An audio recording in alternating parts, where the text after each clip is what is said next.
Bonjour tout le monde, bienvenue à cet événement de la Maison du développement durable. C'est un plaisir de vous accueillir aujourd'hui. On a un bel événement à notre programmation. Donc, je m'appelle Raphaël Dufresne, je suis la responsable des programmes à la Maison du développement durable. La Maison du DD est un carrefour d'échange, de réflexion, d'innovation sur le développement durable. C'est aussi, et avant toute chose, un bâtiment écologique qui soutient le développement de ses membres, entre autres par la gestion de bureaux dans ce premier bâtiment qui a été certifié LEED Platine Nouvelle Construction au Québec. On anime aussi une programmation d'événements qui permet aux différents acteurs de changement de se rencontrer, se regrouper, collaborer pour amplifier l'impact de leurs actions. C'est dans ce cadre-là qu'on se retrouve aujourd'hui sur Zoom. On a un événement qui s'appelle Ici, le financement se mettait au service du développement durable, présenté aujourd'hui.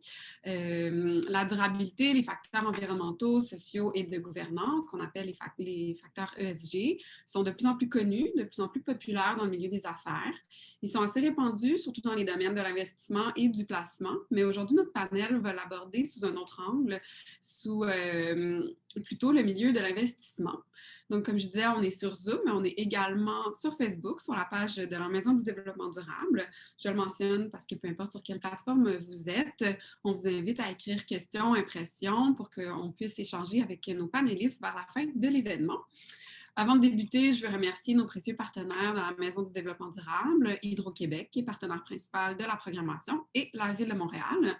Je vous invite à suivre la Maison du développement durable sur ces différents réseaux, puisqu'on a d'autres événements très intéressants qui s'en viennent dans les prochaines semaines. Donc, débutons officiellement l'événement. Je laisse la parole à Rosalie Vendette, qui est experte en finances durables, qui va être notre animatrice aujourd'hui. Merci beaucoup. Bon événement. Merci Raphaël, à mon tour de vous souhaiter la bienvenue. Merci aussi à la Maison du développement durable d'avoir eu l'audace de programmer une activité sur le financement durable. Ce n'est pas un sujet qui est abordé souvent, puis ce n'est pas un sujet, on le disait, là, qui défraie les manchettes tout le temps. Selon l'Association des banquiers du Canada, il y a 86 banques qui sont présentes sur le territoire canadien et qui offrent des services à près de 3 millions d'entreprises individuelles ou de PME. Et je m'en voudrais de dire que les banques ne sont pas seules à effectuer ce travail. Il y a aussi une foule d'autres types d'organisations comme les coopératives financières qui offrent aussi des outils financiers. C'est pas facile d'imaginer à travers tous ces services-là où se trouve le financement, qu'est-ce qui procure aux entreprises, qu'est-ce qui est offert aux entreprises en matière de soutien au développement durable. On offre du soutien financier aux entreprises en échange d'un remboursement plus tard. Hein. C'est souvent ce qu'on est habitué de voir, l'intérêt. Cet intérêt-là, ça représente le coût du capital, mais ça représente beaucoup plus de choses que ça. Et je pensais que c'était bien de s'attarder à ça, comment on alloue le capital, parce que c'est un des rôles primordial de la finance, hein? Comment cette allocation-là peut être effectuée de manière productive, comment on mesure le risque quand on alloue le capital. Et puis après tout, bien, si on renonce à utiliser notre argent maintenant, c'est-à-dire qu'on la met à disposition de ceux qui en ont besoin pour créer le monde de demain. Des individus, hein, quand on va chercher notre prêt pour notre maison, une voiture, ce genre de choses-là, mais aussi beaucoup les entreprises et les industries. Il y a beaucoup d'activités qui se passent au niveau du placement, Raphaël l'a dit au début, en matière de placement durable, donc les grandes sociétés par action, les grands investisseurs institutionnels qui ont intégré au fil des années des considérations pour le développement durable. Et on pensait s'attarder aux activités plus disponibles pour les PME, les outils financiers de financement et quel le rôle le développement durable joue dans l'allocation de capital qui leur est destiné. Selon le vieil adage, le what gets measured gets managed, hein, ce qu'on pourrait traduire par tout ce qui, pour que les choses se fassent, il faut en mesurer les résultats. Donc, quelles choses, en fait, voulons-nous collectivement qui soient faites par les entreprises, quelques secteurs d'activité que ce soit? Qu'est-ce qu'on veut qu'il soit fait sur le plan de la durabilité? Comment on veut encourager ces entreprises, les soutenir, les épauler? Comment on veut aider la création de nouvelles entreprises dont les modèles d'affaires sont résolument orientés vers les changements climatiques et la durabilité? Depuis quelques années, on voit apparaître des nouveaux outils financiers. Par exemple, des obligations vertes, des obligations durables, des obligations sociales, des obligations bleues, des obligations COVID, hein, des instruments de dette qui sont des émetteurs qui vont au marché avec une dette qui est fléchée, comme disent nos Français, donc qui est destinée à des projets soit verts, soit durables, soit sociaux. Encore, il y a des prêts liés à la durabilité, donc des prêts qui sont rattachés à des conditions, des seuils de durabilité à atteindre par l'entreprise qui reçoit le prêt. Et si ces seuils sont atteints, il y a une modulation du taux d'intérêt, hein, le taux qui baisse. Donc, au niveau mondial, on a vu en 2019 le lancement d'un nouveau cadre de référence qui s'appelle le Principle for Responsible Banking, qui est soutenu, qui est même géré par les Nations unies, le Programme des Nations unies pour l'environnement. Et on a la chance au Canada de compter 4 signataires, donc la Banque nationale, BMO, Desjardins et Vancity. Et on a très hâte de voir quelle reddition de compte ces 4 signataires vont faire des 6 principes auxquels ils ont adhéré, qui sont alignés avec la durabilité, avec les impacts. À l'échelle du Québec, quels produits de financement durable sont disponibles pour les PME? Comment les entreprises peuvent-elles y avoir accès? Comment le secteur de la finance va évoluer dans les prochaines années pour peut-être répondre à encore plus de besoins? Comment les critères environnementaux, sociaux, de gouvernance sont-ils pris en compte dans l'évaluation des demandes de financement dans l'acte de fournir des outils financiers? Ben voilà le genre de questions auxquelles cette activité va tenter de répondre aujourd'hui. Pour y arriver, nous avons amassé un panel d'experts très bien équilibré, je dois dire, hein, 2 hommes, 2 femmes. Donc, nous avons Claire Bisson, qui est chef adjointe de l'investissement, investissement et direct impact chez Fondaction. Bonjour Claire. Nous avons Nicolas Gagnon, qui est directeur général et conseiller stratégique au Centre québécois de développement durable. Bonjour Nicolas. Nous avons Nicolas Girard aussi, qui est directeur général du Fonds d'action québécois pour le développement durable, FAQDD. Et finalement, nous avons Valérie Lemieux, directrice division Global Banking and Markets chez HSBC Canada. Donc, dans un premier temps, ces 4 panélistes vont vous exposer un peu ce que leur organisation fait en matière de durabilité. Et on va ensuite passer à un mode échange et on va se réserver les 10 dernières minutes ou avant, si je vois que vous êtes actif avec vos questions, pour répondre à vos questions, cher public. Donc, je vous invite dès que possible à inscrire vos questions dans la fonction Q&A, hein, questions-réponses, qui figure normalement au bas de votre écran. Moi, je vais y jeter un coup d'œil pendant qu'on va discuter tous ensemble. C'est un échange qui promet parce que même déjà dans la session de préparation, c'était assez vif. Alors, sans plus tarder, je vais inviter Nicolas Girard du FAQDD à lancer un peu le bal avec ce que le FAQDD fait en matière de fonds EcoLeader. Nicolas, à toi la parole. Oui, merci beaucoup, Rosalie. Effectivement, peut-être tu m'as présenté, le faire rapidement. Nicolas Girard, donc je suis directeur général du FAQDD. Le FAQDD, très rapidement, pour commencer, c'est le premier fonds entièrement dédié au développement durable qui a été mis au Québec au tournant des années 2000. À travers les années, on a travaillé sur plusieurs enjeux de développement durable, plusieurs types de programmes et plusieurs types de projets. Mais depuis 5 ans, on a travaillé de façon plus approfondie sur la question de l'intégration du développement durable dans les pratiques des entreprises, des PME au Québec. D'une part, dans un premier temps, par une petite formule avec laquelle on travaillait au niveau des associations sectorielles, mais depuis, plus précisément, depuis 2 ans et demi, on travaille à un projet très, très porteur qui s'appelle le Fonds EcoLeader, en fait, qui vise à amener, en fait, 50 000 entreprises québécoises, dans les 5 prochaines années, à intégrer des pratiques éco-responsables ou des technologies propres. Donc, un projet extrêmement ambitieux, donc qui vise à toucher un grand volume d'entreprises. Et donc là, pour réussir en fait ce mandat-là, on a réuni une vingtaine de partenaires pour déployer en fait un projet qui se décline en 2 grandes stratégies.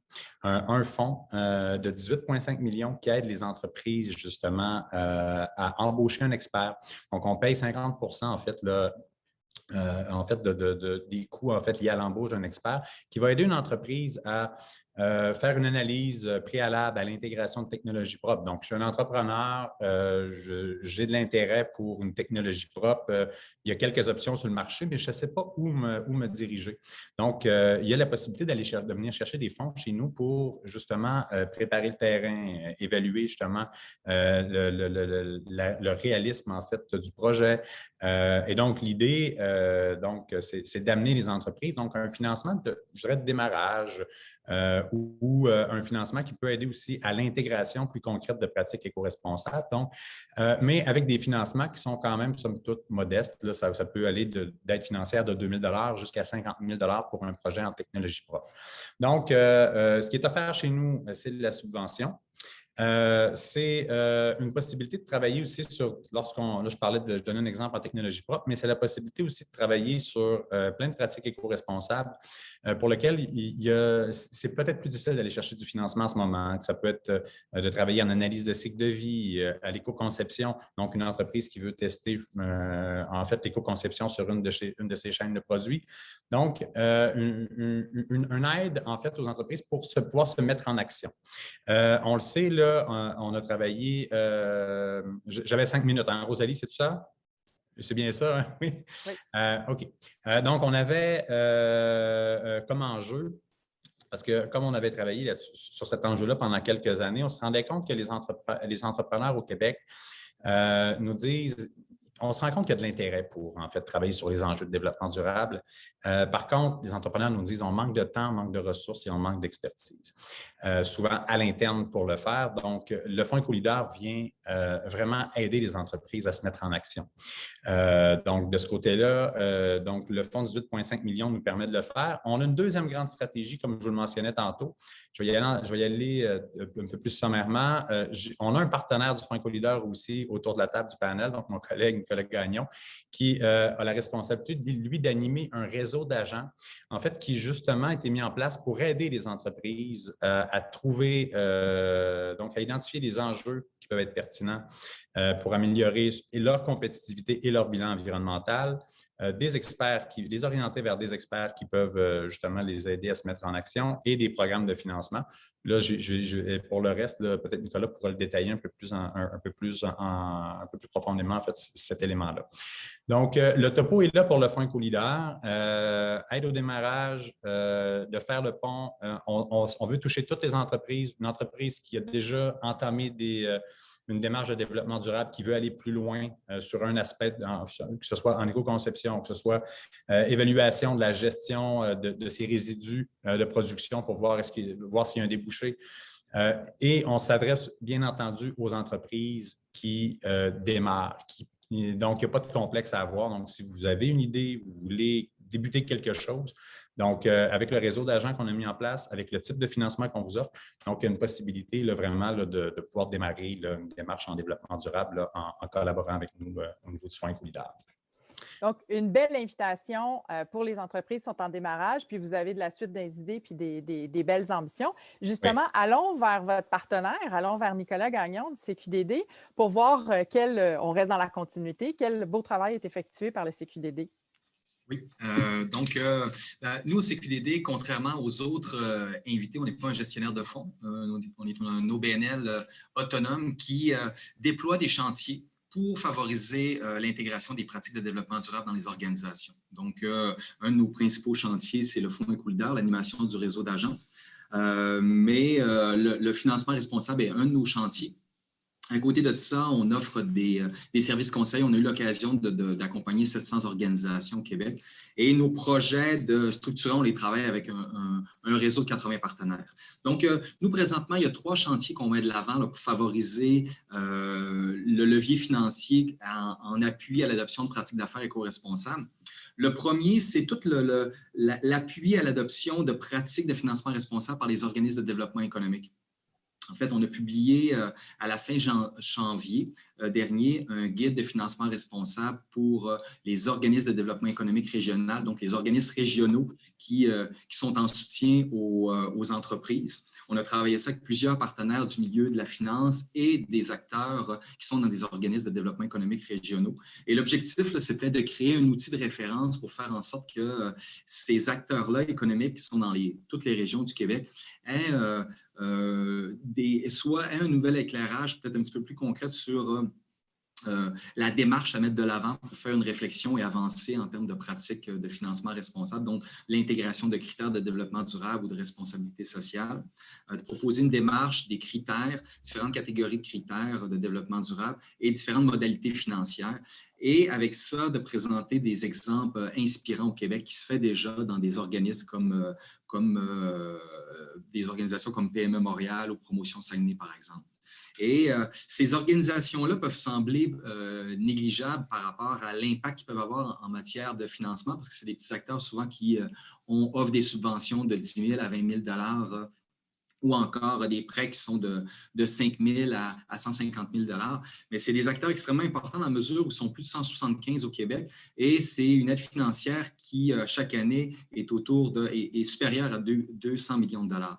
Donc, c'est des acteurs extrêmement importants. Donc, on est en soutien avec ces organisations-là. On transfère de l'information puis on essaie de faire en sorte que les bonnes pratiques qu'on a présentées dans le guide vont être appropriées par ces acteurs.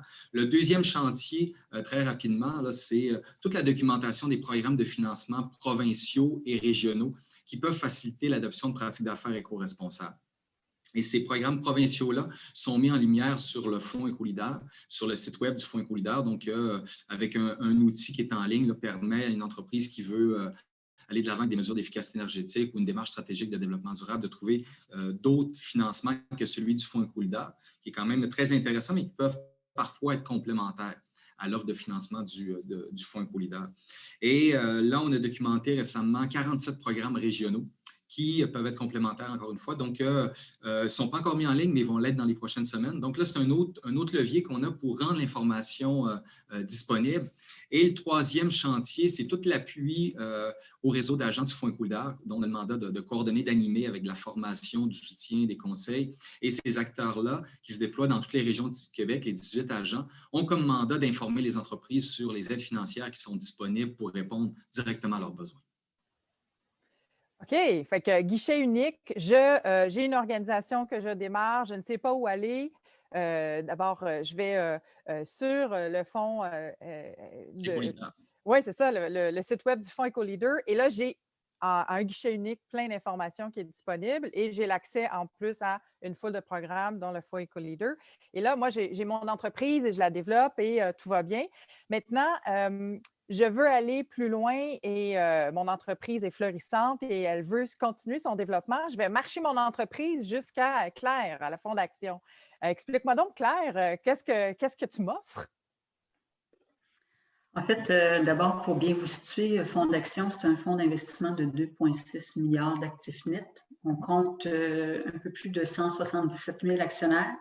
C'est des épargnants québécois comme vous et moi. Alors, de ces argents-là, il y a 65 % de notre actif qui est destiné à financer des PME privées québécoises, sous forme de capital patient, c'est-à-dire des prêts sans garantie, flexibles, adaptés au projet, ou encore sous forme de capital action, toujours dans des entreprises privées, ou, si vous préférez, qui ne sont pas cotées à la bourse. Alors, la question de la journée ou le titre de l'événement, c'était si le financement se mettait au service du développement durable. Je veux mentionner que pour Fonds d'Action, c'est une évidence depuis notre création. En fait, chez nous, on dit on veut donner du sens à l'argent. On intervient dans une approche de finance durable depuis 25 ans. On est un chef de file autant dans la pratique de la finance durable qu'en matière de reddition de comptes. On produit depuis 2006 un rapport de développement durable selon des normes internationales, les normes GRI. Je vous invite d'ailleurs, si vous voulez aller voir sur notre site Internet, vous avez notre rapport de développement durable. Vous pouvez voir concrètement c'est quoi les actions de développement durable que Fonds d'Action met de l'avant. On a retenu aussi les objectifs de développement durable de l'ONU comme standard qui est applicable à l'ensemble de nos activités, que ce soit nos activités internes, nos activités citoyennes, nos implications dans le milieu ou encore nos activités de financement. En intégrant les objectifs comme cadre de référence, on souhaite apprécier la contribution de chacune de nos actions, incluant nos financements, dans l'atteinte des cibles des objectifs de développement durable de l'ONU.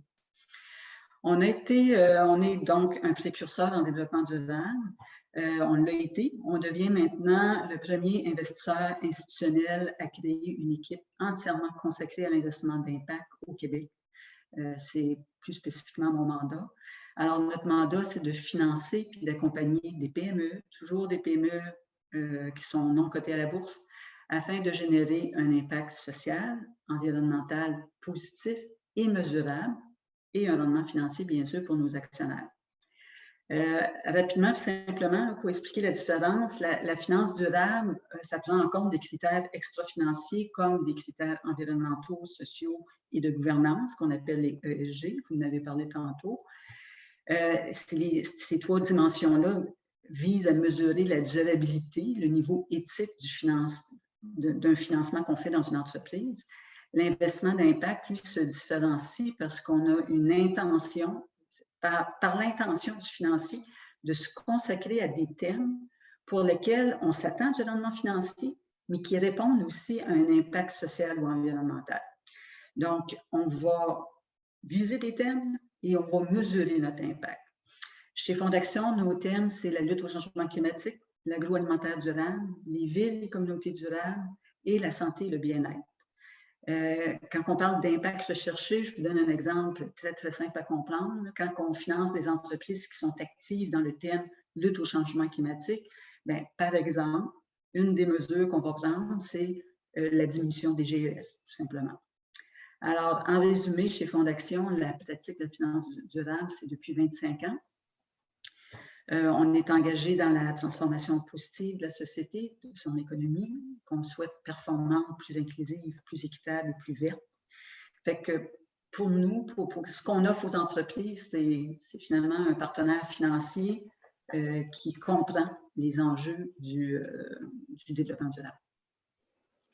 Merci, Claire. Donc, le développement durable, c'est pas assez. Pour vous, vous le poussez encore plus loin vers des retombées. Fait que là, on est dans les conséquences ou les retombées, les répercussions. Donc, on n'est plus juste en gestion du risque, mais là, on est en création de valeur. Moi, j'aime ça. Ça me parle beaucoup. Je vais prendre mon entreprise forte du soutien obtenu par Fonds d'Action. J'ai continué mon développement. Je vais la marcher jusqu'à Valérie chez HSBC. Valérie, je me magasine un soutien financier. Qu'est-ce que ton organisation offre en matière de durabilité? Qu'est-ce qu'elle fait? Oui, merci Rosalie. Donc, chez HSBC, si je pars peut-être d'en haut, c'est une banque globale présente à travers les continents de l'Amérique, Europe et Asie. Et au niveau du développement durable, on a renouvelé notre commitment, notre soutien au développement durable à travers les projets qu'on va supporter. À l'automne dernier, dans notre projet qu'on a appelé notre plan d'affaires pour la planète, on a annoncé qu'on mettrait de l'avant 750 milliards qui seraient dédiés à des projets de développement durable à travers la planète. Donc, évidemment, ce n'est pas un chiffre pour le Canada, mais je voulais partir juste au niveau du groupe HSBC et du focus qu'on a sur le développement durable. Donc, à partir de cette annonce-là, du projet qu'on appelle le plan d'affaires pour la planète qu'on a, en quoi ça se traduit? Donc là, je vais parler plus ici au Canada. HSBC a des opérations à travers le Canada, d'est en ouest, et on a des produits qu'on offre, produits bancaires, qui sont ciblés pour des projets de développement durable. Et donc, ça va faire partie du montant de prêts qu'on va allouer pour des projets de développement durable et qui va être agrégé et qui va faire partie de notre cible de se rendre à 750 milliards. Je vais nommer un peu certains projets et ce n'est pas juste, évidemment, le chiffre au niveau du groupe est très gros, mais ce n'est pas juste pour des grosses entreprises. Ce n'est pas juste pour des multinationales. On va offrir des prêts, que ce soit de 500 000 à 500 millions. Donc, à travers cette échelle-là, c'est assez large et ça peut correspondre à différents types de projets, qu'ils soient un petit peu plus petits en taille ou de grandeur un peu plus, avec répartition peut-être plus grande. On va offrir des prêts qu'on appelle des prêts verts, qui sont des prêts offerts aux différentes corporations, qu'elles soient PME ou plus grandes entreprises, qui vont être un prêt offert spécifiquement pour financer un projet avec des objectifs de développement durable et donc qui auront des répercussions positives, de là le nom prêt vert. On va offrir des prêts pour développement durable, pas spécifiquement juste ciblés à l'environnement, mais développement durable pour des projets à nature environnementale, sociale et ou de gouvernance. Donc, qui couvrent les 3 piliers de la finance durable, c'est-à-dire l'environnement, le social et la gouvernance. Donc, je vais également préciser que ce n'est pas juste une offre de prêt vert spécifiquement juste pour des projets de nature environnementale et climatique. Il peut également y avoir des projets de nature sociale et ou de gouvernance. Et on va travailler avec les corporations, que ce soit petites, moyennes ou grandes entreprises, à déterminer quelles sont les cibles qu'on va regarder pour dire, bon, ben, ce projet-là va contribuer de façon positive à la communauté à travers l'environnement, le social et ou la gouvernance. Et en travaillant avec la corporation, on va dire, ben, si certaines cibles sont atteintes d'ici 1 an, 2 ans, 3 ans, on mettra un terme là-dessus, il pourra y avoir un ajustement des marges dont la compagnie va en bénéficier. Et donc, c'est cette offre de produits-là qui s'est développée chez nous et qui rend maintenant la finance au service du développement. Merci Valérie. Donc, ajustement des marges, on comprend qu'il commence à y avoir une modulation des taux d'intérêt qui se pointent. Donc, des projets que l'on finance qui ont des retombées environnementales, sociales, pourraient éventuellement être perçus comme étant moins risqués et plus favorables pour la société. Et l'inverse, donc des projets, si le corollaire, des projets qui sont plus polluants, on peut s'imaginer qu'à terme, ils coûteront peut-être plus cher à financer, donc les modulations de taux d'intérêt. Enfin, je ne sais pas si c'est dans ma boule de cristal, mais à voir. Je reviens à ce que Nicolas, bien, merci à vous 4 pour cette belle mise en bouche. C'était un beau tour d'horizon et je pense que ça nous permet de comprendre qu'il y a beaucoup plus de choses que peut-être on le savait. Peut-être qu'on le découvre. Donc, j'aimerais retourner à Nicolas Girard parce que tu nous ouvrais la porte en parlant de l'intérêt qu'il semble y avoir des besoins. Fait que j'aimerais vous demander à tous un peu qu'est-ce que vous voyez dans votre environnement par rapport aux besoins des PME. Donc, Nicolas, tu disais qu'il manque de temps, il manque de ressources. Qu'est-ce qu'on voit en termes de besoins sur le terrain? Bien, pour une entreprise qui veut démarrer une démarche de développement durable, c'est par où commencer? Qu'est-ce qui va me rapporter? Qu'est-ce qui va amener en fait un bénéfice environnemental à l'entreprise, mais un impact économique aussi? Donc, on cherche des projets qui vont avoir un réel impact sur la performance de l'organisation. Donc, quels sont les besoins? C'est d'avoir de l'aide pour pouvoir déjà mieux comprendre, en fait, par où on prend une démarche de développement durable,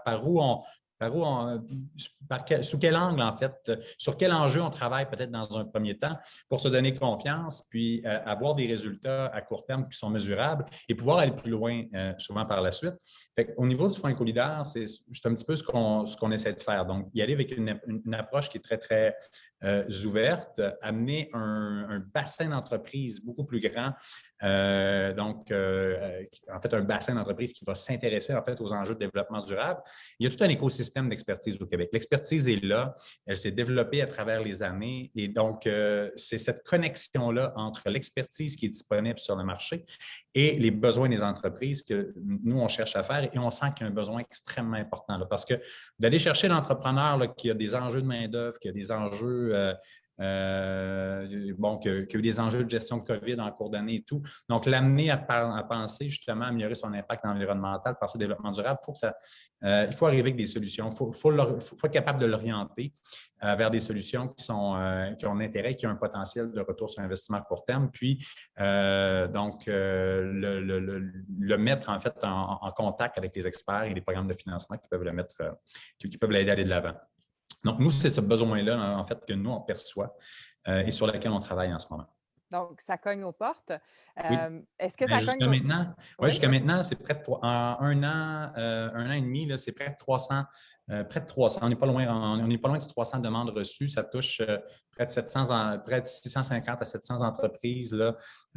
Au final, c'est un peu plus de c'est presque 3,5 millions qui a été engagé par les FAQDD. Donc, au final, là, puis il y a le double qui est engagé par les entreprises. Donc, il y a quelque chose, là, il y a un effet d'entraînement et le rythme, bien sûr, est en croissance parce que là, le fonds commence à être davantage connu. On s'entend que là, on commence à penser à la relance économique aussi et qui se prépare. Donc, on sent, nous, depuis déjà quelques mois, quelques semaines, que le nombre de dépôts aussi est en forte croissance. Et Valérie, toi, de ton côté, quel besoin vous sentez? Ça cogne-tu à la porte? Oui, il y a eu cette impression-là que la crise sanitaire allait peut-être mettre sur pause certains éléments du développement durable. Et j'abonde dans le sens de Nicolas Girard. Il y a eu une hausse des demandes pour des prêts sur des projets verts sociaux dans la dernière année. Il y a eu une hausse, alors qu'il y a eu très tôt, au début de la crise sanitaire, une perception, une pensée qu'il y aurait peut-être le bouton pause pour permettre aux gens de se remettre. Et la communauté d'affaires au complet, je pense, a été surprise par la réaction des business, des compagnies, qu'elles soient petites, moyennes ou grandes. Et depuis la dernière année, on a des exemples de compagnies qui sont venues nous voir et qui ont pris un prêt. Et ce ne sont pas juste des multinationales, parce que des fois, il y a la perception qu'il faut être équipé avec des très grosses équipes pour pouvoir mettre en place du financement à caractère environnemental et ou social et gouvernance. On a eu des exemples dans la dernière année de petites, moyennes et grandes entreprises qui ont emboîté le pas et pris du financement durable. Et des fois, je vais également reprendre certains points de Nicolas et de Nicolas. Des fois, à des niveaux plus petits d'entreprise, il y a plusieurs enjeux. Je veux dire, toutes les entreprises ont des enjeux, mais il y a des enjeux, surtout au niveau des PME, que ce soit de main-d'œuvre, de COVID cette année et que ça va se continuer dans le temps pour des nouvelles mesures sanitaires qui vont. Donc, plusieurs enjeux qui viennent compétitionner. Et des fois, il y a cette impression-là d'être débordé et de dire, bon, ben, je prendrai un peu l'angle du développement durable quand je vais pouvoir avoir réglé certains points ou quand je vais pouvoir avoir assuré certains contrats. Ce qu'on a vu également dans la dernière année, c'est que plusieurs grandes entreprises ont également travaillé avec nous pour mettre leur chaîne d'approvisionnement au service du développement durable. Qu'est-ce que ça veut dire? C'est que maintenant, de plus grandes entreprises font affaire avec nous parce qu'on offre un financement de leur chaîne d'approvisionnement si ils ont une mesure de leur supplier, des compagnies qui sont dans leur chaîne d'approvisionnement. Donc, pour des plus petites compagnies qui sont dans la chaîne d'approvisionnement d'une plus grande, il va y avoir de la business et des contrats à gagner et du financement favorable à obtenir de la part des gens qui leur donnent des contrats si elles ont des mesures de développement. Donc, un effet cascade, un effet d'entraînement qui peut avoir des répercussions sur une entreprise, même si elle n'est pas engagée dans une démarche de développement durable, elle pourrait se le faire demander par des gros clients qu'elle dessert ou des partenaires. Claire, de ton côté, j'imagine que vous êtes en mesure de parler des besoins des PME parce que vous les desservez, mais parle-nous aussi des besoins en termes des objectifs de développement durable des Nations unies pour les participants qui seraient moins familiers, parce que ça, c'est les besoins de la planète, dans le fond. Oui. En fait, je vais quand même revenir, faire du pouce sur ce que Nicolas et Valérie ont mentionné, parce que, oui. Tu sais, quand tu parlais de percoler, je pense que c'est une belle expression. Mm-hmm. Puis, tu sais, il y a 25 ans, quand on parlait de finances durables, pour bien des financiers, c'était soit obscur, angélique ou carrément sans importance. Alors que maintenant, on le voit autour de la table, on voit les banques qui s'engagent, on observe que sur le terrain, c'est devenu une tendance, puis même quasiment quelque chose d'évident. Ça vient aussi beaucoup, puis c'est pour ça que je voulais faire du pouce sur ce qu'il dit, mais du consommateur. Fait que c'est pas juste de bien faire les choses. Tu en as parlé, Valérie, avec la chaîne de production puis les fournisseurs. C'est qu'à partir du moment que les consommateurs exigent de la traçabilité, exigent des comportements plus responsables, les entreprises, ils suivent le pas parce qu'ils veulent des solutions économiques. Les enjeux, comme mentionnait Valérie, qui sont des enjeux de main-d'œuvre ou des enjeux de matière qui coûtent cher, donc on veut éviter du gaspillage, tout ça crée une belle base ou un beau terrain là, pour parler de développement durable et de finances responsables. Donc, ça, c'était le premier volet de la question. La deuxième, pour les objectifs ODD, en fait, si vous allez sur le site des Nations unies, vous allez voir que les Nations unies ont défini des objectifs au nombre de 17, si je ne me trompe pas, avec des cibles. Puis ces objectifs-là sont, par exemple, fin zéro dans le monde, sont, par exemple, toute la lutte au changement climatique, la meilleure gestion de l'eau. C'est sûr, lorsqu'on regarde plus en détail les objectifs ODD, il y a une grande part des objectifs qui est applicable à des pays en voie de développement, mais on fait partie de toute la même planète, puis la fin zéro, ça nous concerne aussi au Québec. Alors, nous, on investit seulement au Québec, mais quand on investit dans des entreprises qui offrent une alimentation plus saine, nos enjeux sont différents. Dans des pays en voie de développement, c'est la malnutrition. Dans les pays occidentaux, c'est la malnutrition, mais qui est en baisse. Alors, ça prend des aliments plus sains, plus de meilleure qualité, avec une traçabilité. Alors, ces objectifs-là, on les décline, on regarde lorsqu'on fait les investissements, de quelle façon l'entreprise dans laquelle on investit répond aux enjeux internationaux et québécois en lien avec les objectifs ODD. Donc, il n'y a pas juste le bottom-up, donc les besoins des entreprises sont sur le terrain, mais il y a une espèce d'approche top-down. Quels sont les grands défis et l'agenda, c'est ça que ça s'appelle l'agenda 2030, les grands défis de la planète à échéance 2030 avec les ODD. Nicolas, j'imagine que tu nous as fait part de ton guide qui a été rendu public en janvier. On a d'ailleurs mis le lien dans le chat pour ceux et celles qui veulent cliquer pour le retrouver. J'imagine que ça aussi, ça va contribuer peut-être à répondre à un besoin ou créer des nouveaux besoins. Je veux dire, s'il y a des collectivités qui veulent accélérer le développement durable sur leur territoire, qu'est-ce que toi, tu vois? Quel écho tu as eu depuis le lancement? Le guide a été publié le 27 janvier. Cette journée-là, on l'a présenté à des gestionnaires du ministère de l'Économie et d'Investissement Québec. On a eu des commentaires très positifs. Puis le mois suivant, on l'a présenté on a invité les organismes de développement économique au Québec d'y participer. Il y a eu 70 gestionnaires qui ont participé. Là encore, des messages positifs comme quoi de l'intérêt de participer à un chantier plus vaste au Québec là, pour soutenir les organisations dans ce sens-là. Donc, je dirais qu'il y a un besoin puis un intérêt des organismes de développement économique. Tantôt, Claire disait qu'il y a 25 ans, c'était un sujet qui n'était pas discuté. Moi, je vous dirais que c'est un discours que j'aime vraiment entendre, les signaux du marché. Il y a 7 ans, j'avais fait une tournée de CLD, de directeurs de CLD, puis je leur parlais de ces signaux-là puis de l'importance que ces acteurs-là économiques soutiennent mieux les entreprises pour qu'ils soient plus compétitifs. Et à un moment donné, il y avait un gestionnaire qui m'avait dit, écoute, si tu parles comme ça à une entreprise, il va penser que tu es un extraterrestre. Il n'y avait peut-être pas tard à l'époque, il y a 7 ans. Et maintenant, surtout les 2-3 dernières années, là, ça s'accélère vraiment. Et un des besoins qu'on observe au niveau des organismes de développement économique, c'est qu'ils comprennent que maintenant, c'est un enjeu de compétitivité, peut-être encore plus que de savoir comment faire, comment mettre de l'avant les pratiques de financement responsable, de comprendre le positionnement stratégique qui est devenu incontournable pour les entreprises, parce qu'on parle des attentes des consommateurs qui sont de plus en plus nombreux à être prêts à payer plus cher pour des produits ou des pratiques d'affaires plus éco-responsables, les donneurs d'ordre qui sont de plus en plus nombreux, les grands acheteurs à intégrer ces critères-là, puis ça représente un volume d'achat de plus en plus important au niveau de leur pratique, mais aussi au niveau de l'enjeu économique numéro 1 au Québec avant la COVID, qui était l'enjeu de la main-d'œuvre.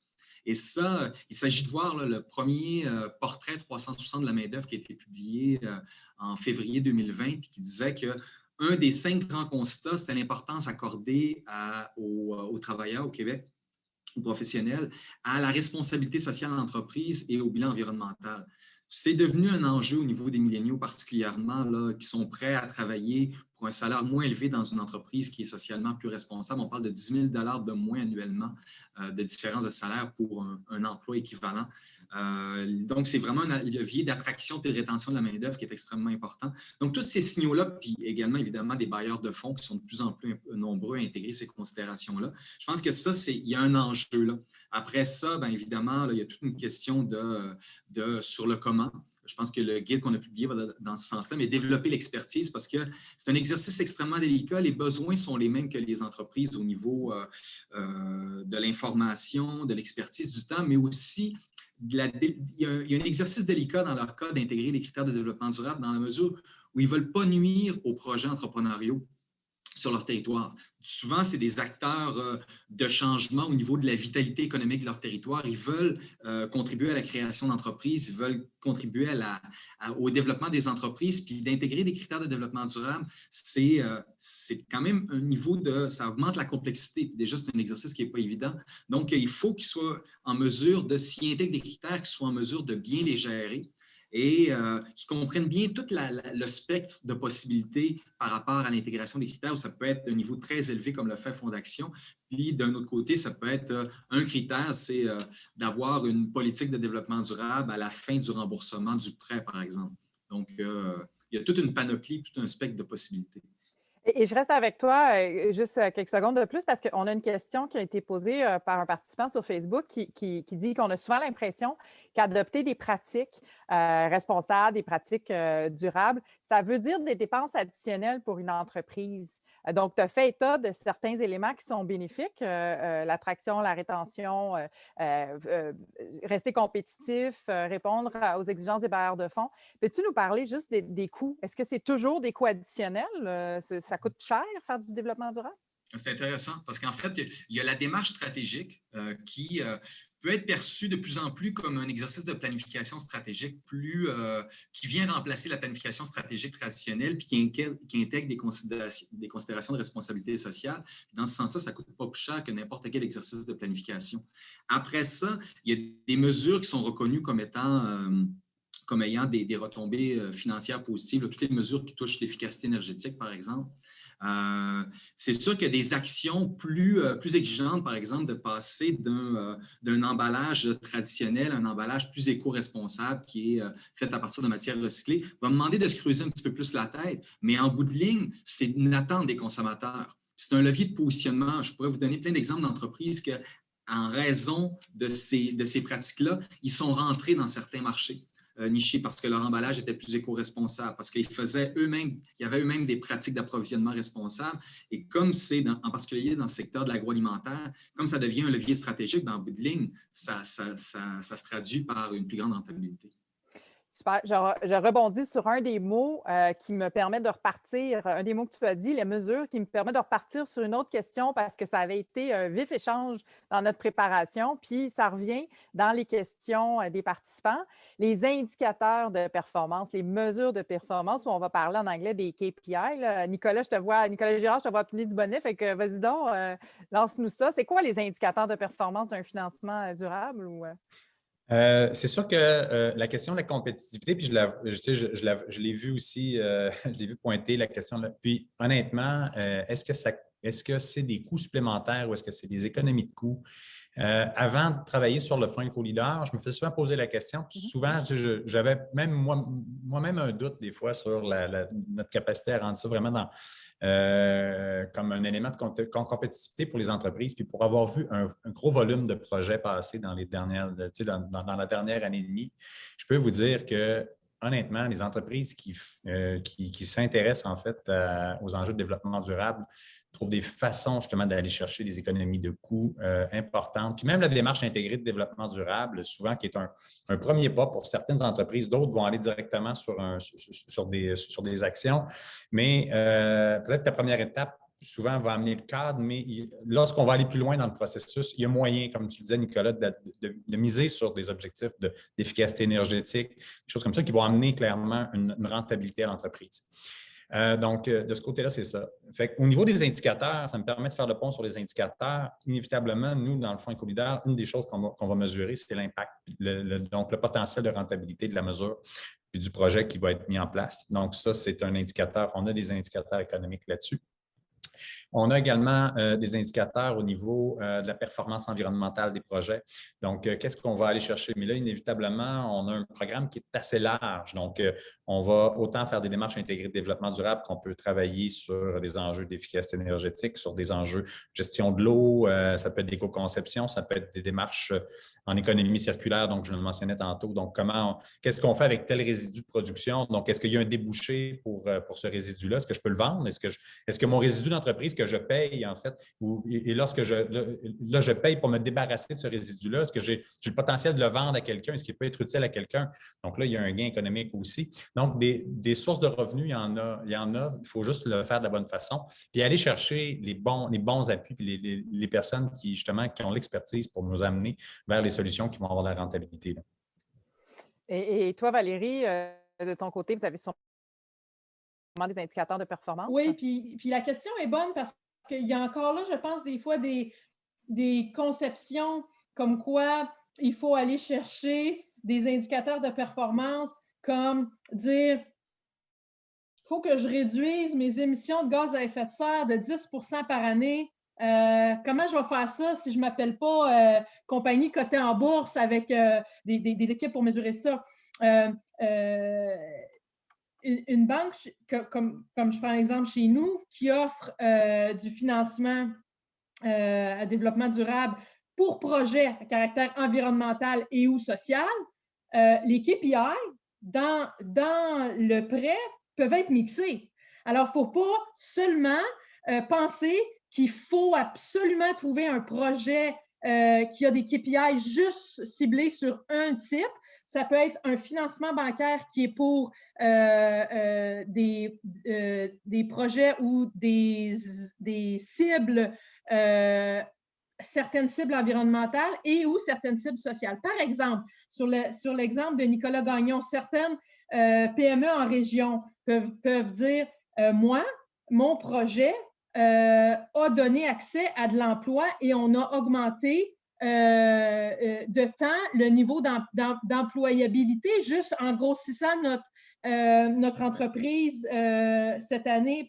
Ça c'est une mesure, c'est une mesure d'impact. Un KPI, là, si on veut parler avec des acronymes. Ça, c'en est une mesure qui peut être intégrée. Donc, ce n'est pas seulement des mesures très complexes et physiques et chimiques reliées à des processus environnementaux développés. Ça peut très bien s'appliquer, mais il peut également avoir des KPI accessibles au niveau des PME qui font qu'on peut parler d'un financement durable. Donc, je pense que récemment, au cours des dernières années, il y a eu l'élargissement d'un éventail d'outils de financement qui rend ça accessible à beaucoup plus d'entreprises de différentes tailles, de différentes natures, dans différents secteurs. Merci. Je rappelle au public que c'est encore le temps de poser les questions dans la section Q&A, questions-réponses, parce que j'ai déjà commencé à intégrer des questions du public. Donc, la prochaine est pour toi, Claire. On reste dans les indicateurs de performance, mais il y a quelqu'un parmi le public qui se demande quelles mesures d'impact social pour les entreprises vous regardez quand vous êtes chez Fonds d'Action. Fait que tu peux nous parler des indicateurs de performance de manière générale, puis peut-être l'impact, parce que tu as ouvert la porte au début. Oui. En fait, je vais rebondir sur une autre depuis tantôt, Oui. la question aussi du coût. Ah oui? Parce que c'est vrai que les entreprises se posent toujours la question, le coût. Mm-hmm. Mais posez-vous aussi la question du coût de ne rien faire.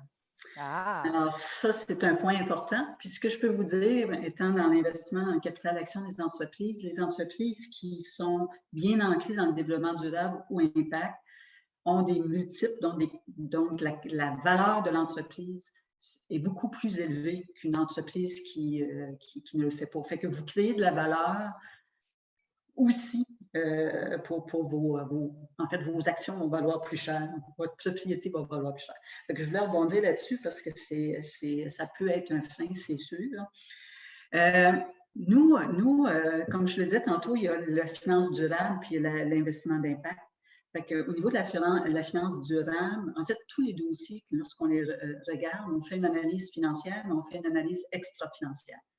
Dans l'extra-financier, on a différents indicateurs qu'on va valider, autant au niveau social, environnemental que gouvernance, donc les critères ESG. Puis ça, je rebondis aussi sur ce que Valérie disait. Les gens pensent tout le temps développement durable, environnement, mais développement durable, c'est plusieurs facettes.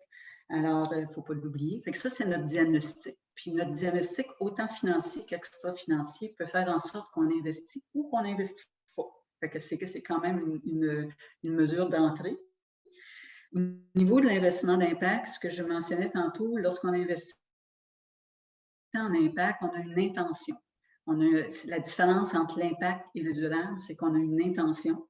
Notre intention vise des thèmes qui, eux, ont déjà, de par leur nature, des impacts sur des problématiques ou des enjeux. Tantôt, je vous ai parlé des objectifs ODD, mais c'est des enjeux de société. Alors, ces thèmes-là, ou les entreprises qui œuvrent dans les thèmes, ont un impact positif. Quand on investit, donc, on a une intention. Exemple, je donnais l'exemple alimentaire tantôt, améliorer la valeur nutritive d'un aliment. Bien, dans cette entreprise-là, si on rentre et on dit, bien, notre intention, c'est ça, bien, on va mesurer à terme, dans 2 ans, dans 3 ans, dans 5 ans, selon le cas, là, le résultat de cette intention-là. Donc, quel impact qu'on a eu sur l'intention. L'intention peut être multiple.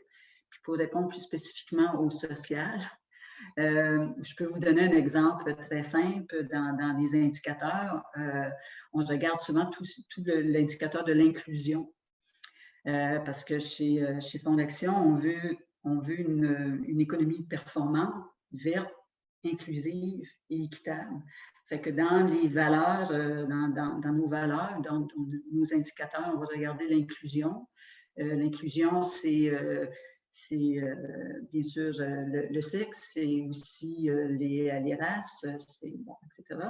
Et on va regarder l'équité. Est-ce qu'on a des entreprises dans lesquelles il y a des partages au niveau de la profitabilité de l'entreprise, par exemple, ou des partages au niveau de l'actionnariat? Est-ce qu'il y a une coopérative de travailleurs actionnaires? Donc, les employés participent également à la croissance de l'entreprise. C'est des exemples. Mais Valérie l'a bien expliqué, c'est très spécifique et très propre à ce qu'on est en train de faire ou de travailler avec l'entreprise. Il y en a plusieurs indicateurs. Et donc, on voit qu'il y a un besoin ou des besoins, il y a des outils financiers, il y a des organisations qui sont en marche comme les vôtres. Ça ne peut pas être parfait, il doit y avoir des défis. Je veux dire, à un moment donné, ça doit être compliqué à certains égards. Nicolas Gagnon, veux-tu nous parler de certains des défis? Oui, en fait, les défis qu'on observe, en fait, j'en ai parlé un petit peu tout à l'heure, mais toute la question de l'expertise. Parce que, comme je disais, c'est assez complexe cet exercice-là, surtout quand on est dans une petite organisation, il n'y a pas une équipe de développement durable autour de nous et que l'entreprise n'a pas beaucoup d'informations elle n'a pas d'informations sur sa performance. Elle peut pratiquement fournir d'informations seulement sur les réalisations qu'elle a faites en développement durable et sur les engagements qu'elle peut s'engager à faire, qu'elle peut faire. Donc, c'est un petit peu plus complexe, je dirais, dans un sens, par rapport à une entreprise qui est bien structurée puis qui a déjà certaines informations par rapport à sa performance, puis on peut fonctionner avec certains indicateurs. Je pense que ça complexifie un petit peu la chose. Du côté plus concrètement en termes de temps, les organismes de développement économique qui gèrent une enveloppe qui vient du gouvernement du Québec ou du gouvernement du Canada, s'il n'y a pas de directive claire dans ce sens-là, ça fait en sorte que ça va être en fonction d'un acteur de changement à l'interne ou de décideurs qui veulent avancer dans cette direction-là. Donc, je pense que si un des défis, c'est de clarifier les attentes de ces acteurs-là sur le terrain en termes de financement responsable. Et je sais que le ministère de l'Économie travaille présentement sur une politique de financement responsable. Donc, j'imagine que ça va faciliter ce défi d'intégration-là. Et Nicolas Girard, j'imagine qu'il y a des défis quand on est, pas juste les défis des PME, mais quand on offre du financement, repérer le développement durable, je veux dire, l'évaluer, il doit y avoir des défis ou l'accompagner. Il y a effectivement des défis. Je dirais le plus grand enjeu que nous, on a en ce moment, c'est d'aller rejoindre les entreprises. Donc, le plus gros défi, c'est de vulgariser. Donc, l'objectif, c'est de dire, bon, il y a un bassin, en fait, d'entreprises qui a compris, en fait, certains enjeux de développement durable, qui font des démarches et qui avancent bien. On a besoin d'avoir un effet. Ce qu'on veut créer, c'est un effet d'entraînement. Donc, toucher un plus grand nombre d'entreprises, aider un plus grand nombre d'entreprises. Et donc, le message, c'est d'être capable de bien vulgariser les choses pour rejoindre, en fait, un plus grand nombre d'entreprises, le plus grand nombre d'entreprises possible et les amener vers l'action. Donc, le défi est là et les entrepreneurs ont souvent plein d'enjeux à régler. Mais en même temps, on se rend compte qu'il y a un contexte quand même qui est de plus en plus favorable. Donc, de ce côté-là, je pense que ça va bien. Ce que je n'ai pas nommé tantôt, donc nous, c'est sûr que le Fonds Éco-Leader, c'est un projet qu'on pilote en collaboration avec le ministère du Développement économique, donc financé par le MEI. On sait que le gouvernement du Québec arrive avec l'intention d'intégrer des critères de développement durable dans ses politiques d'achat. Il y a la Ville de Québec qui a annoncé aussi son intention récemment. Donc, Claire mentionnait, il y a un coût à ne pas... de plus en plus, il faudra parler de coûts à ne pas se préoccuper des enjeux de développement durable. Toutes les entreprises en région qui travaillent aussi avec des grands donneurs d'ordre, donc ne pas avoir de système de gestion environnementale, ça ne passe plus en 2021. Donc, il y a vraiment aussi un contexte qui va rattraper peut-être les entrepreneurs. Le système environnemental et social. C'est très important de comprendre que le financement du développement durable, c'est autant sur des piliers environnemental et social. Et Valérie, tu as la parole, les défis. Est-ce que tu as d'autres défis que vous voyez comme institution prêteuse qui offre des capitaux? Bien, les défis vont être, je dirais au début, c'était plus lorsque le développement durable était assez balbutiement, mais là, on n'est plus là. On est déjà dans une ère où ça, c'est beaucoup plus parlé, c'est beaucoup plus discuté. Lorsqu'on parle de tendance de génération à supporter certaines valeurs, on voit déjà des choses se dessiner. Alors, on est déjà avancé et ça va être d'être capable de continuer, de bien comprendre l'évolution et de bien s'adapter pour bien servir les clients et en le faisant, de bien servir notre planète. Donc, ça va être de nommer des défis comme ça, c'est particulier souvent à certains, à des dossiers, des cas par cas, mais je pense qu'une des choses qui vient faire descendre certaines barrières, Rosalie, c'est de mettre ensemble des acteurs comme, prenons par exemple le panel ici, mettre des acteurs qui sont à différents niveaux de l'écosystème et de faire comprendre comment il y a une intégration de cet écosystème-là. Par exemple, Nicolas Girard, qui travaille avec une compagnie et qui dit voilà cette technologie-là, travaillons ensemble, voici une subvention pour t'aider à comprendre qu'est-ce qu'elle peut faire. Ce travail-là, en amont, va amener une compagnie à dire ben cette technologie-là ou ce projet-là vaut la peine pour mon entreprise. Ensuite, je sais qu'une institution financière peut m'offrir un financement qui va être lié à ce projet-là.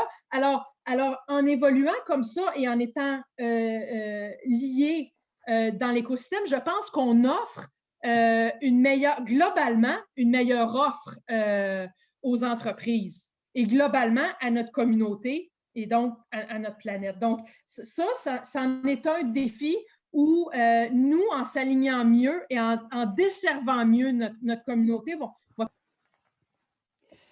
on est maintenant en cours de temps, c'est la fin. On n'a plus de questions du public. J'aurais envie de vous donner un dernier tour, mais on est en cours de temps. Un dernier tour, peut-être de table. Un mot, 2 mots de recommandations très, très rapides, en commençant par toi, Claire. Pour le public, qu'est-ce qu'on les invite à faire?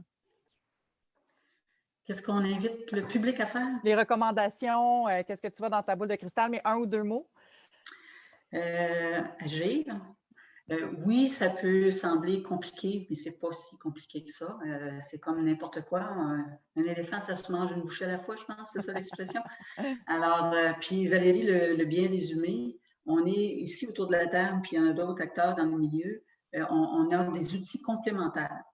Chez Fondaction, on fait aussi du financement de la transition. Fait qu'on fait beaucoup d'accompagnement dans la transition. Fait qu'aller chercher les outils qui sont disponibles. Voilà. Super. Ça va? Oui, super.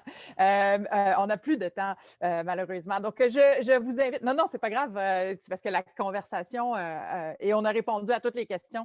Donc, je vous invite, chers participants, à aller consulter le guide que l'organisation que Nicolas Gagnon représente a publié. J'invite aussi les participants à peut-être regarder une annonce qui sera faite sur le sujet par Investissement Québec vendredi. Une autre annonce qui sera faite la semaine prochaine, petit coup de pub pour Fondation pour l'économie circulaire et qui sait, probablement d'autres annonces et d'autres financements pour aider les entreprises, les PME du Québec à se mettre en action. Alors, c'est tout pour nous. On vous remercie. On espère que vous avez apprécié. Si c'est le cas, on est disponible sur Facebook. La rediffusion va être disponible sur la page Facebook de la Maison du développement durable. Alors, au nom de tout le monde, au nom de la Maison du développement durable, je remercie les panélistes et je vous remercie, chers participants. Je vous souhaite une bonne après-midi.